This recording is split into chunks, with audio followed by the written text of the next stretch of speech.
Welcome to 108 news Telugu బులెటిన్లో ముందుగా headlines. నాటుకోడి పెంపకంలో లక్షల లాభాలు.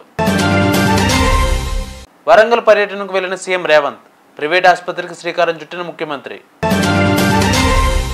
రాజధాని నిర్మాణంపై దూకుడు పెంచిన చంద్రబాబు. ఈసాల కప్ నందు సంబరాల్లో మునిగిపోయిన భారత్ ప్రజలు.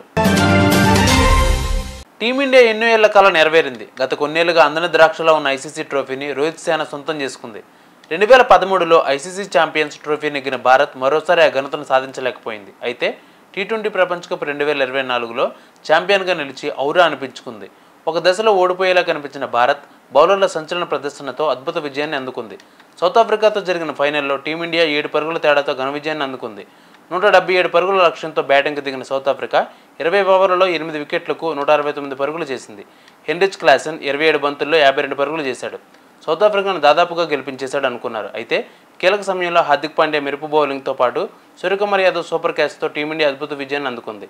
అంతకుముందు టాస్ గెలిచిన బ్యాటింగ్కు దిగిన టీమిండియా 20 ఓవర్లలో 7 వికెట్లకు 176 పరుగులు చేసింది. విరాట్ కోహ్లీ 59 బంతుల్లో 76 పరుగులు చేశాడు. అర్ధ సెంచరీతో మెరిశాడు. అక్షర్ పటేల్ 31 బంతుల్లో 47 పరుగులు చేశాడు. అలాగే చివర్లో శివం దూబే 16 బంతుల్లో 27 పరుగులు చేశాడు. భారత్ భారీ స్కోరును అందుకుంది. దక్షిణాఫ్రికా బౌలర్లో కేశవ్ మహారాజ్ 2 వికెట్లతో మెరిశాడు. టీమిండియా కప్పు మాత్రమే గెలిచింది. తన ఆటతో చాలామంది మనసులు గెలుచుకున్నాడు క్లాసెన్. దీనితో క్లాసెన్పై ప్రశంసల వర్షం కురిపిస్తున్నారు.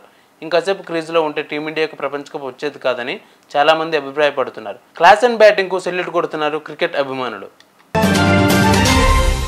కోడికూరలో నాటుకోడి రుచి వెరైటీగా ఉంటుంది. నాటుకోడి తింటే సర్ది కూడా పోతుందని చాలామంది చెప్తూ ఉంటారు. నాన్ వెజ్లో నాటుకోడి రుచే సపరేటు. దీనితో నాటుకోడికి తినేందుకు జనాలు ఆసక్తి చూపుతున్నారు. నాటుకోడికి డిమాండ్ ఉండడంతో నాటుకోళ్ల పెంపకానికి శ్రీకారం చుట్టాడు ఓ యువకుడు. కేజీ 500 సేల్ చేస్తూ లాభాలు పొందుతున్నాడు. నిజామాబాద్ జిల్లా ఎడపల్లి మండలం వడ్డేపల్లి గ్రామానికి చెందిన అబ్దుల్ రహూఫ్ నాటుకోళ్ల పెంపకం చేపట్టాడు. తన వ్యవసాయ క్షేత్రంలో స్పెషల్గా ఓ షెడ్ వేసి అందులో నాటుకోళ్ల పెంపకాన్ని చేపట్టాడు. 40 గ్రామ్ బేబీ 90 రూపాయలకు తీసుకువచ్చాడు. అయితే నెలలుగా నాటుకోళ్లను పెంచుతున్నారు. ఒక్కో కోడి 1 కేజీ నుంచి కేజీన్నర వెయిట్ వరకు పెరిగాయి. పూర్తిగా ఒకే రకమైనటువంటి ఈ నాటుకోళ్లను పెంచుతున్నారు. కోళ్ల ఎదుగుదలకు ప్రత్యేకంగా దాన వేస్తున్నారు. అటవీ ప్రాంతానికి దగ్గరగా పెంచడంతో కోళ్లు ఫ్రీగా ఎగురుతూ మంచి వాతావరణంలో ఆరోగ్యంగా పెరుగుతున్నాయి. నాటుకోళ్లకున్న ధరను బట్టి నాటుకోళ్లు పెంచాలనే ఆలోచన వచ్చిందని అబ్దుల్ రహూఫ్ తెలిపారు. రాష్ట్ర ప్రజలకు సీఎం రేవంత్ రెడ్డి భారీ శుభవార్త చెప్పారు. వరంగల్ పర్యటనకు వెళ్లిన సీఎం రేవంత్ అక్కడ ఓ ప్రైవేట్ ఆసుపత్రిని ప్రారంభించిన ఆయన సరికొత్త కార్యక్రమానికి శ్రీకారం చుడుతున్నట్టు వెల్లడించారు. ఆసుపత్రి ప్రారంభోత్సవ కార్యక్రమంలో పాల్గొన్న సీఎం ప్రజలకు అదిరిపోయే గుడ్ న్యూస్ చెప్పారు. తెలంగాణలో ప్రతి పౌరుడికి ఉచిత వైద్యం అందిస్తామని ప్రకటించారు. రాష్ట్రంలోని ప్రతి పౌరుడికి హెల్త్ ప్రొఫైల్ కార్డు జారీ చేస్తామని వెల్లడించారు. ప్రొఫైల్ కార్డులో లబ్ధిదారులు బ్లడ్ గ్రూప్ నుంచి వారికున్న ఆరోగ్య సమస్యలను పొందుపరుస్తామని తెలిపారు. రాష్ట్రంలో కొత్తగా ఫార్మా విలేజ్ను ఏర్పాటు చేస్తామని, శివార్లో శంషాబాద్లో మెడికల్ టూరిజం హబ్ ఏర్పాటు చేస్తామని ప్రజలకు రేవంత్ రెడ్డి హామీ ఇచ్చారు. కూటమి అధికారంలోకి రావడంతో రాజధాని అమరావతి విషయంపై అందరి దృష్టి పడింది. చంద్రబాబు సీఎంగా బాధ్యతలు చేపట్టిన వెంటనే అమరావతి పర్యటనకు వెళ్లడంతో రాజధాని పనులు మరోసారి ఊపందుకున్నాయి.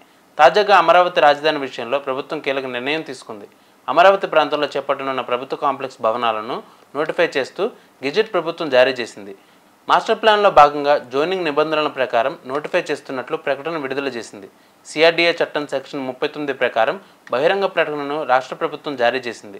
సిఆర్డీఏ కమిషనర్ భాస్కర్ మాట్లాడుతూ రాయపూడి, నేలపాడు, లింగాయపాలెం, శాఖమూరు, కొండరాజుపాలెం సరిహద్దుల్లో ఉన్న ప్రాంతాన్ని నోటిఫై చేసినట్లు వెల్లడించారు.